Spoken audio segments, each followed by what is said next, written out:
জয় Mohun Bagan. Already আমি একটা video upload করেছি, সেটা চাইলেও তোমরা আমার চ্যানেলে গিয়ে দেখতে পারো। একটাই রিকোয়েস্ট করবো সব মোহনবাগান সাপোর্টারদের, তোমরা 7 তারিখে আসো। 7 তারিখে এসে তোমরা সবাই সাপোর্ট করো। এটার বদলা আমরা নিয়েই দেখাবো। তার বদলে আমরা গোলের উপরে গোল করে গোলের মালা ওদেরকে আমরা পরিয়ে দিয়ে আমরা বিদায় জানাবো ওই দিন।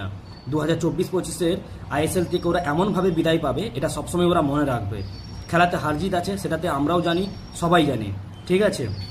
সেক্ষেত্রে ওরা কালকে যে আচরণটা করেছে, আমরা মোহনবাগান সাপোর্টাররা ছেড়ে কথা বলবো না। এবং আমরা মোহনবাগানের কর্মকর্তাদের আমরা জানাচ্ছি, আমরা রিকোয়েস্ট করছি যে এটার বিরুদ্ধে একটা বড় একটা স্টেপ না হলে ওটা কখনো এরা বন্ধ করবে না। আমাদের আজকে মোহনবাগানের সঙ্গে হয়েছে, ওরা ইস্টবেঙ্গলের সঙ্গেও করেছে, এবং এটা অলওয়েজ আমাদের এর আগেও মোহনবাগান সাপোর্টারদের সঙ্গে করেছে।